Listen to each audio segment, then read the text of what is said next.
Assalamualaikum warahmatullahi wabarakatuh. Apa kabar anak-anakku sekalian? Jumpa lagi sama Bu Norasia. Kita lanjutkan pelajaran PKN kita. Hari ini bab 3 kelas 8 yaitu mengenai peraturan perundang-undangan. Sebelum pelajaran dimulai, mari kita bersama-sama berdoa. Semoga apa yang kita pelajari pada hari ini dapat diterapkan atau dapat bermanfaat. Berdoa, mulai. Berdoa, selesai. Oke, kita buka pelajaran dengan bersama-sama mengucapkan basmalah. Bismillahirrahmanirrahim. Tujuan pembelajaran kita pada hari ini adalah memahami makna tata urutan peraturan perundang-undangan dalam sistem hukum nasional. Yang pertama, makna tata urutan peraturan perundang-undangan di Indonesia. Tata urutan peraturan perundang-undangan menunjuk pada tinggi rendahnya kedudukan peraturan perundang-undangan. Hal itu menunjukkan pada tata cara urutan kedudukan di antara UUD 1945, ketetapan MPR, peraturan pemerintah, peraturan keputusan presiden, dan peraturan daerah, dan lain sebagainya. Nah, yang pertama, pengertian peraturan perundang-undangan. Makna tata urutan peraturan perundang-undangan di Indonesia adalah penjenjengan setiap jenis peraturan perundang-undangan.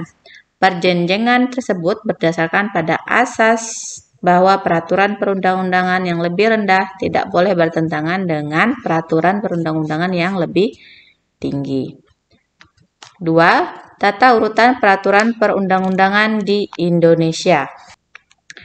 Istilah negara hukum terdapat dalam UUD 1945 pasal 1 ayat 3, yaitu yang berbunyi negara Indonesia adalah negara hukum.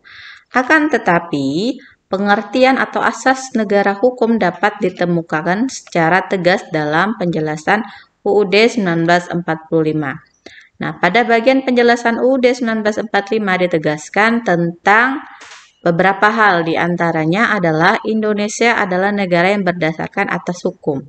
Jadi Indonesia ini adalah Indonesia yang berlandaskan hukum, tidak berdasarkan atas kekuasaan belaka. Jadi Indonesia itu adalah negara hukum. Kemudian pemerintah berdasarkan sistem konstitusi atau hukum dasar. Jadi pemerintah itu berdasarkan hukum dasar, tidak sembarangan.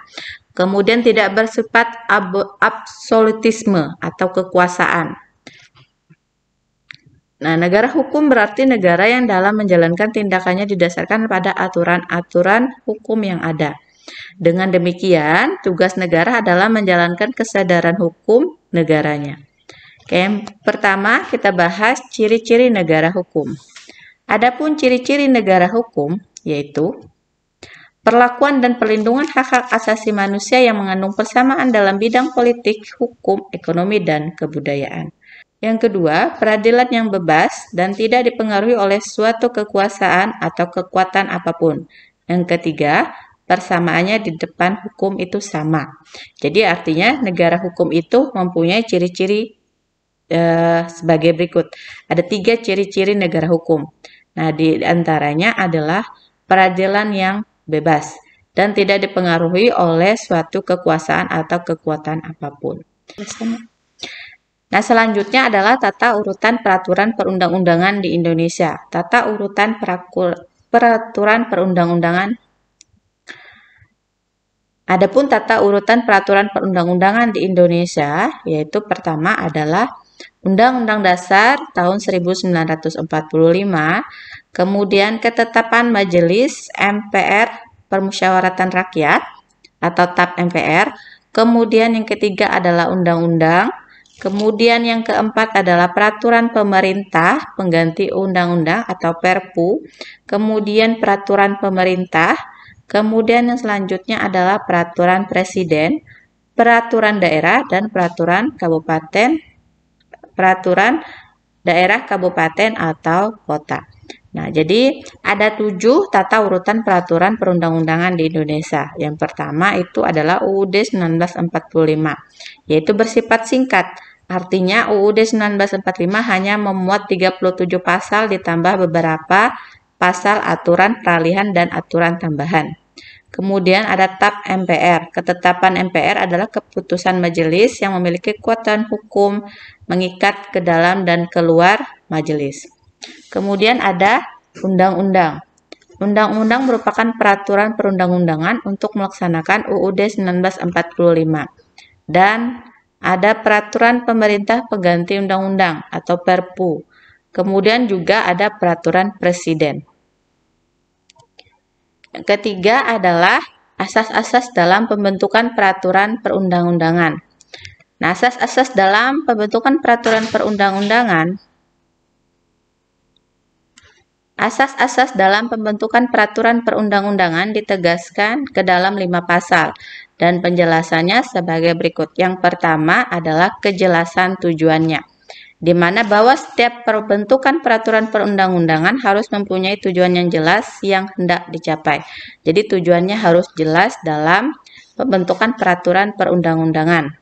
Kemudian yang kedua adalah kelembagaan atau organ pembentukan yang tepat, di mana setiap jenis peraturan perundang-undangan harus dibuat oleh lembaga negara atau pejabat pembentuk peraturan perundang-undangan. Yang ketiga, kesesuaian antara jenis, hierarki, dan materi muatan adalah bahwa dalam pembentukan peraturan perundang-undangan, pembuatan harus benar-benar memperhatikan materi muatan yang tepat sesuai dengan jenis dan hierarki benar-benar peraturan perundang-undangan. Kemudian dapat dilaksanakan. Nah, artinya peraturan perundang-undangan dapat dilaksanakan dalam setiap pembentukan peraturan perundang-undangan. Harus menghitungkan efektivitas peraturan perundang-undangan di dalam masyarakat, baik secara filosofis, sosiologis, maupun yuridis. Kemudian kedayagunaan dan kehasilgunaan. Nah, bahwa setiap peraturan perundang-undangan dibuat karena memang benar-benar dibutuhkan. Artinya tidak semata-mata. Jadi, peraturan perundang-undangan itu memang diperlukan, hasilnya digunakan, kemudian kedayagunaannya tepat, jadi tidak sembarangan. Kemudian kejelasan rumusan, bahwa setiap peraturan perundang-undangan harus memenuhi persyarat teknis penyusunan peraturan perundang-undangan. Jadi tidak sembarangan, bahwa dalam pembentukan peraturan undang-undang itu selalu ada kejelasan rumusannya. Kemudian keterbukaan adalah bahwa dalam pembentukan peraturan perundang-undangan mulai dari perencanaan, penyusunan, pembahasan, dan lain sebagainya sudah ada keterbukaan, artinya sudah disusun sedemikian rupa.